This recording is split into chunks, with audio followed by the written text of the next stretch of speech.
नमस्कार दोस्तों। आज हम जिस सच्ची घटना की तह तक जाने वाले हैं ना, सच मानिए वो किसी के भी रोंगटे खड़े करने के लिए काफी है। तो चलिए बिना किसी देरी के सीधे मुद्दे पर आते हैं। आज हम जिस कहानी पर चर्चा कर रहे हैं वो कोई आम कहानी नहीं है। ये शुरुआत तो होती है एक बहुत ही साधारण सी कॉर्पोरेट ट्रेनिंग ट्रिप से, लेकिन देखते ही देखते ये एक ऐसे खौफनाक पैरानॉर्मल बुरे सपने में बदल जाती है जिसकी आपने कल्पना भी नहीं की होगी। एक ऐसा सफर जो हमें इंसानी डर, अंधे की ताकतों और इंसानी फितरत के सबसे काले सच के बिल्कुल आमने सामने ला खड़ा करता है। जरा सोचिए, आप अपने दोस्तों के साथ हों और अचानक कोई आपसे कहे अब ये इस दुनिया से जा रही है। ये महज एक वाक्य नहीं था दोस्तों, ये एक खौफनाक चेतावनी थी जिसने एक हंसते खेलते सफर को रातों रात खौफ और मौत के खेल में बदल दिया। लेकिन बड़ा सवाल ये है कि आखिर ये नौबत आई कैसे? कैसे एक आम सी नौकरी करने वाले लोग एक खतरनाक तांत्रिक अनुष्ठान और एक जिन के जाल में बुरी तरह फंस गए? इस पूरी घटना की कड़ियां आपस में कैसे जुड़ी हैं, आइए आज इसे गहराई से समझते हैं। तो चलिए कहानी की शुरुआत से शुरू करते हैं, हमारी इस कॉर्पोरेट ट्रेनिंग ट्रिप से। देखिए, ये पूरा वाकया सिर्फ किसी एक जगह तक सीमित नहीं रहा। दिल्ली गुड़गांव की एक बिल्कुल आम सी जगह से शुरू होकर ये सफर पहले हैदराबाद गया, फिर वहां से गोवा के खूबसूरत समुद्र तटों से होते हुए ओल्ड गोवा के एक रहस्यमयी बाबा तक पहुंचा और अंत में राजस्थान के मेहंदीपुर बालाजी धाम पर जाके रुका। सच कहूं तो ये केवल शहरों का सफर नहीं था, बल्कि एक लगातार बढ़ते हुए खौफनाक सपने का नक्शा था जिसे हम आज डिकोड करने वाले हैं। इस पूरी कहानी के केंद्र में है हमारे मुख्य किरदार प्रेम चौहान। हरियाणा के बोहड़ा कला से आने वाले प्रेम असल में एक हिंदी साहित्य के शिक्षक थे, लेकिन 2021 के वक्त भारी आर्थिक तंगी ने उन्हें मजबूर कर दिया कि वो अपना गांव छोड़कर गुड़गांव आएं और एक कॉर्पोरेट नौकरी तलाशें। काफी मेहनत के बाद उन्हें नौकरी मिल भी गई, लेकिन यहाँ सबसे अहम बात जो आपको नोट करनी चाहिए वो ये है कि प्रेम भगवान हनुमान के परम भक्त हैं। वो रोजाना हनुमान चालीसा का पाठ करते हैं और जैसा कि हम आगे देखेंगे ना, यही अटूट भक्ति इस पूरी कहानी में उनकी सबसे बड़ी ढाल साबित होने वाली थी। अब हम आते हैं अपने अगले पड़ाव पर, हैदराबाद में साए। देखिए, खतरे की जो सबसे पहली आहट थी वो सिर्फ प्रेम को महसूस हुई। 2 जनवरी को जैसे ही उन्होंने हैदराबाद के गच्चीबावली इलाके के एक होटल में चेक इन किया, प्रेम को तुरंत एक बहुत ही भारी और नकारात्मक ऊर्जा का एहसास हुआ। कुछ तो गड़बड़ थी। उसी शाम जब उनकी सहकर्मी अदिति एक लोकल दुकान से सबके लिए रसगुल्ले लेकर आईं, तो प्रेम के स्ट्रॉन्ग इंट्यूशन यानी अंतर्ज्ञान ने उन्हें तुरंत अलर्ट कर दिया। एक अजीब सी घबराहट के चलते उन्होंने वो मिठाई खाने से साफ मना कर दिया, जबकि उनके बाकी सहकर्मी देव और शुभम उसे बड़े चाव से खा गए। सुनने में ये बहुत ही छोटी सी बात लग सकती है ना, लेकिन असल में यही वो पल था जहां से इस पूरी मुसीबत की नींव रखी गई। इसके ठीक बाद से हर रात उसी समय जब प्रेम सोने की कोशिश करते, अचानक उनकी आंखें खुल जाती और वो क्या देखते हैं? उनके कमरे के दरवाजे के ठीक बाहर कोई बहुत ही तेजी से चक्कर लगा रहा है। शुरुआत में तो प्रेम ने सोचा चलो कोई नाइट वॉचमैन होगा और इसे नजरअंदाज कर दिया, लेकिन जरा सोचिए, एक ही गति और एक ही समय पर रोज रोज ऐसा होना, ये कोई इत्तेफाक तो नहीं हो सकता था। ये उस आने वाले खौफ की महज एक शुरुआत भर थी। अब चीजें और बिगड़ने वाली थीं। हमारा अगला पड़ाव है गोवा का सर्विस अपार्टमेंट। जो चीजें अब तक सिर्फ महसूस हो रही थीं, वो गोवा पहुंचते ही भौतिक रूप लेने लगीं। अदिति, जो एक सख्त ब्राह्मण परिवार से आती थी और जिसने अपनी जिंदगी में कभी मांस को हाथ तक नहीं लगाया था, अचानक से नॉनवेज खाने की जिद करने लगी। ये बर्ताव पूरी तरीके से अजीब था। और वहीं दूसरी तरफ एक रात प्रेम ने ताज़ी हवा के लिए अपनी बालकनी का दरवाजा खुला छोड़ दिया। ठीक सामने एक प्लेग्राउंड था। रात के ठीक 1:45 बजे बाहर आवारा कुत्तों के बहुत ही भयानक तरीके से रोने की आवाजें आनी शुरू हो गईं।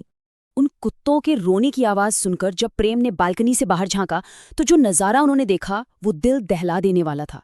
प्लेग्राउंड के पेड़ के नीचे एक आदमी खड़ा था और पलक झपकते ही, लिटरली पलक झपकते ही वो आदमी प्रेम के बिल्कुल सामने आ गया, बस 3-4 मीटर की दूरी पर। उसका चेहरा पूरी तरह से जला हुआ था और आंखें बिल्कुल धड़कती आग की तरह लाल थीं दोस्तों। ये इतना खौफनाक था कि प्रेम का शरीर पूरी तरह सुन्न पड़ गया। वो अपनी जगह से 1 इंच भी नहीं हिल पा रहे थे। ऐसे में प्रेम ने अपनी आंखें बंद की और लगातार हनुमान चालीसा का जाप शुरू कर दिया। और सच मानिए, इसी जाप की शक्ति ने उस रात प्रेम को बचा लिया। अब जो मैं आपको बताने वाला हूं वो सच में दिमाग घुमा देने वाला है। कुछ रातों बाद ठीक 1:45 पीएम पर अदिति के कमरे से कुछ भयानक आवाजें आने लगीं। जब देव ने घबराकर कमरे के दरवाजे के की होल से अंदर झांका तो वो एकदम जम गया। उसने देखा कि अदिति बिना कपड़ों की दीवार और छत पर उल्टी चल रही है, बिल्कुल किसी हॉरर मूवी की तरह। लेकिन जब यही नजारा प्रेम और शुभम ने देखा तो उन्हें अदिति अपने बिस्तर पर बिल्कुल शांति से सोती हुई दिखाई दी। मतलब एक ही कमरे में दो अलग अलग सच्चाइयां। ये बिल्कुल साफ था कि जो कोई भी ये खेल खेल रहा था ना, वो उनके दिमाग के साथ एक बहुत ही खौफनाक भ्रम पैदा कर रहा था। हालात अब बेकाबू हो चुके थे।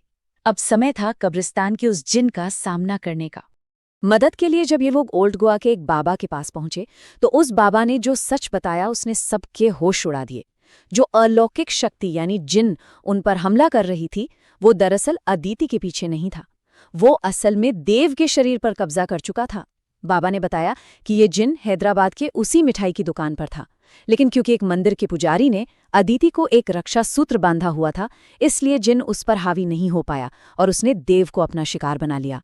वो जला हुआ खौफनाक चेहरा जो प्रेम ने देखा था वो असल में देव का ही बदला हुआ रूप था, जो हर रात 4:15 बजे गोवा के कब्रिस्तान में जाकर जिंदा पक्षियों को खाता था।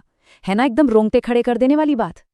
इस खतरनाक जिन से छुटकारा पाने के लिए एक बहुत ही रिस्की तांत्रिक अनुष्ठान की योजना बनाई गई, वो भी रात के अंधेरे में उसी कब्रिस्तान के अंदर। बाबा ने सबसे पहले प्रेम, अदिति और शुभम के लिए एक अभेद सुरक्षा घेरा बनाया।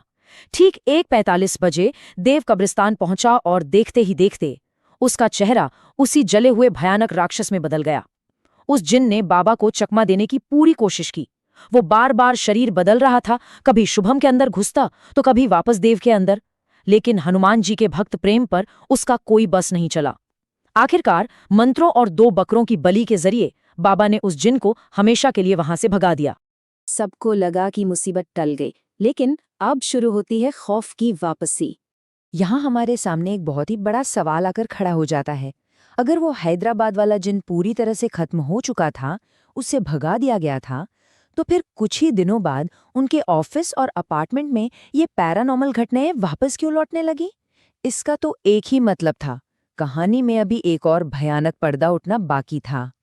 और इस बार जो खौफ वापस लौटा वो पहले से कई ज्यादा खतरनाक और आक्रामक था। एक शाम ऑफिस में अचानक जनरेटर फेल हो जाता है और लोगों को खिड़कियों पर अजीब से साए लटकते हुए दिखाई देते हैं। उसी रात ठीक 11:30 बजे अपार्टमेंट के सभी दरवाजों पर एक साथ बहुत जोर से दस्तक होती है। अगली शाम जब सबने देखा तो अदिति को बहुत तेज बुखार था, और जब प्रेम ने अदिति से उसका हाल पूछने की कोशिश की तो अदिति के अंदर से एक बेहद खौफनाक और अनजान आवाज आई। वो आवाज किसी भी एंगल से अदिति की आवाज नहीं थी। अब हम इस कहानी के सबसे डार्क हिस्से में प्रवेश कर रहे हैं, खौफनाक तांत्रिक साजिश। पजेस्ड होने के बाद अदिति के अंदर बैठी उस भयानक ताकत ने अब सीधे तौर पर प्रेम और उनकी आस्था को चुनौती दी। उसने कहा, तुम्हारे कोई देवी देवता मेरा कुछ नहीं बिगाड़ सकते, मुझे छूने की हिम्मत मत करना।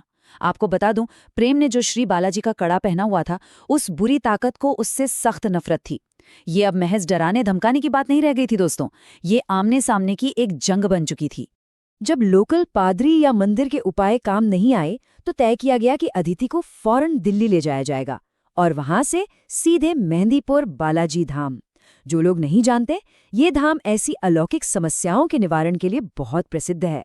लेकिन रास्ते में बांदीकुई के पास अदिति ने प्रेम को घूरते हुए एक बहुत ही खौफनाक मुस्कान के साथ कहा, अब ये इस दुनिया से जा रही है। और अगले ही पल उसने चलती गाड़ी का स्टीयरिंग घुमाकर उसे तेजी से आते एक ट्रक से टकराने की पूरी कोशिश की।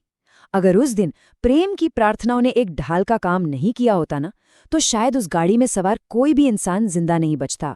जब ये लोग आखिरकार मेहंदीपुर बालाजी पहुंचे, तब जाकर इस पूरी समस्या की असली जड़ सामने आई। ये कोई इत्तेफाक से हुआ पैरानॉर्मल हमला नहीं था। किसी ने जानबूझकर अदिति पर तंत्र साधना का प्रयोग किया था। तंत्र विद्या, जिसका विकास मूल रूप से इंसानों के भले और कल्याण के लिए हुआ था, उसका यहाँ काले जादू और मौत के खेल के लिए एक हथियार की तरह इस्तेमाल किया गया था। और दोस्तों, यहाँ खुलता है हमारी इस कहानी का सबसे बड़ा और सबसे खौफनाक राज। पुजारियों ने जो सच बताया, उसने इस पैरानॉर्मल खौफ को एक गहरी पारिवारिक त्रासदी में बदलकर रख दिया। ये जानलेवा अनुष्ठान किसी अनजान दुश्मन ने नहीं करवाया था, बल्कि ये अदिति की अपनी सौतीली माँ का काम था। अदिति के पिता की दूसरी शादी के बाद उसकी सौतेली माँ अदिति से इस कदर नफरत और जलन रखती थी कि उसने एक तांत्रिक को भारी पैसे देकर अदिति को हमेशा के लिए रास्ते से हटाने का ये पूरा भयानक जाल रचा था।